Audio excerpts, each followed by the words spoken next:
Age limit లేదు, కానీ self limit ఉండాలి కదా. రాథోడ్, త్వరగా మనోహర్ని పిలువు.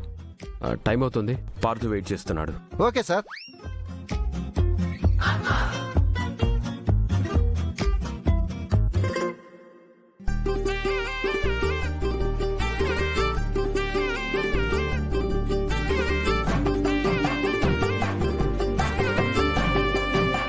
సార్ మనోహర్ గారు వస్తున్నారు సార్.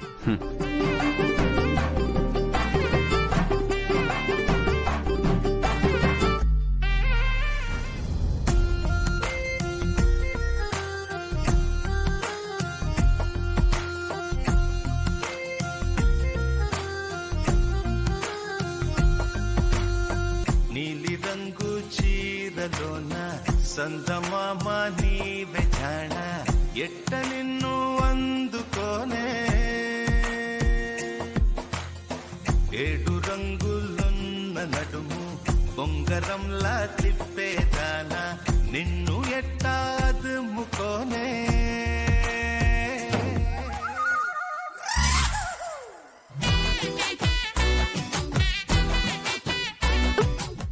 అయ్యో, ఏమైంది మిస్ అమ్మా? పొద్దున్న తిన్న టిఫిన్ సరిగ్గా డైజెస్ట్ చేయనట్టు లేదురా తోడు. బాగి, ఏమైంది? నిన్ను నీ అవతారాన్ని చూసి బాగి వాంతి చేసుకోబోతుంది మనోహరి. అర్థమైంది, అందుకే ఓవర్ మేకప్ చెయ్యొద్దు అని చెప్పాను. నీ వయసుని దాచాలంటే ఈ మాత్రం మేకప్ అవసరం మనోహరి. సట్టేర్ వేసావంటే చంపుతాం. అరే ఏంటండి మేకప్ బాగా హెవీగా ఎబ్బెట్టుగా ఉంది, కొంచెం తగ్గించండి. నా మీద సెటైర్ రేటింగ్ కాదు, చూడు ఆ కెమెరామెన్ కూడా నీ మీద జోకులు వేస్తున్నాడు. వాడు వచ్చినప్పటి నుంచి ఓవర్ చేస్తున్నాడు. వాడి సంగతి తర్వాత చెప్తా. మనోహర్ గారు ఇలాగే ఉంటారు సార్.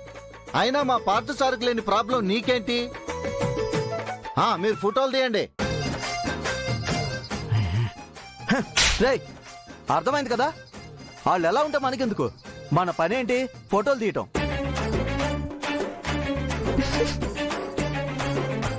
సార్, మేడం పక్కన నిల్చోండి, ఫోటో తీయాలి కదా.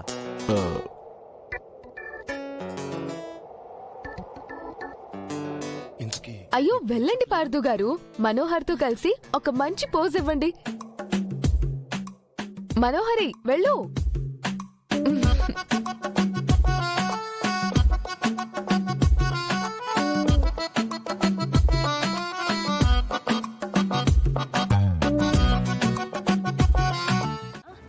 నీకే డౌట్ వచ్చింది? ఆఖరి ఫోటోలో మీ మధ్యన అంజుని బాగి ఎందుకు నిలబెట్టింది? ఎందుకు? ఆ పిల్ల నీ కూతురు కాబట్టి. కాబట్టి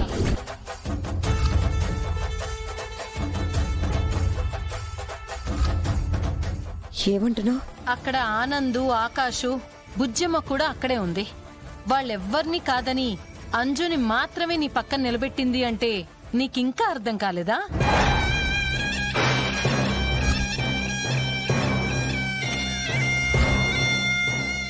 అంజు నా కూతురా? ఖచ్చితంగా నీ కూతురే.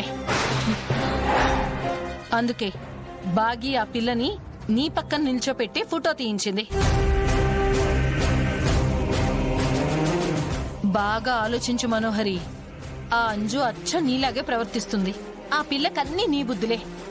ఆ మాట నువ్వు కూడా చాలా సార్లు అన్నావు.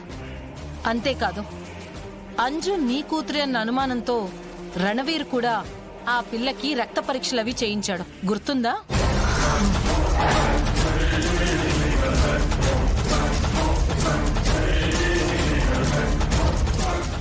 ఈరోజు బాగి కూడా పనిగట్టుకొని మిగతా పిల్లల్ని కాదని అంజుని మాత్రమే నీ పక్కన నిలబెట్టింది అంటే ఇందులో అనుమానమే లేదు. అమర్ సారు, బాగి, బుజ్జమ్మ ఫ్యామిలీ ఫోటో దిగినట్టు నిన్ను పెళ్లి చేసుకోబోయే పార్దుని నిన్ను అంజుతో కలిపి ఫోటో తీయించింది. అంజు నా కూతురని అమర్కి తెలుసుంటుందా? అది తెలిస్తే నువ్వే రణవీర్ భార్యవని కూడా అమర్ సార్కి తెలుస్తుంది కదా. అంజు నీ కూతురే అని సార్కి తెలుసుండదు, కానీ బాగికి తెలుసుంటుంది. నీ గురించి అన్నీ తెలుసుకున్నది అంజు నీ కూతురే అని తెలుసుకొని ఉంటుంది కదా. మరి ఈ విషయం బాగి అమర్తో ఎందుకు చెప్పలేదు?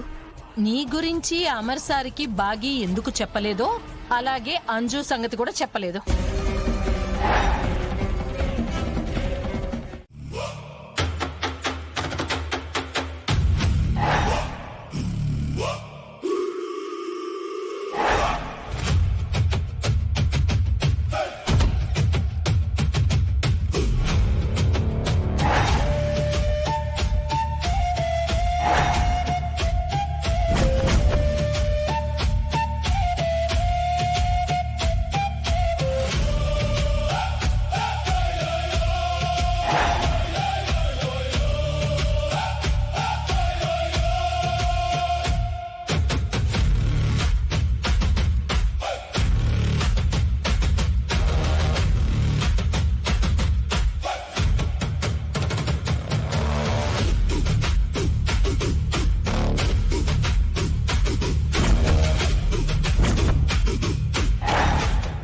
ఓసే బాగి, నేనుండాల్సిన స్థానంలోకి ముందు మీ అక్కొచ్చింది. దాన్ని చంపేశాను. ఆరు ఇప్పుడు నువ్వొచ్చావు, నిన్ను కూడా చంపేస్తాను. అమ్మరికి నాకు మధ్య అడ్డుగా ఎవరొచ్చినా వాళ్ళకి చావే గతి.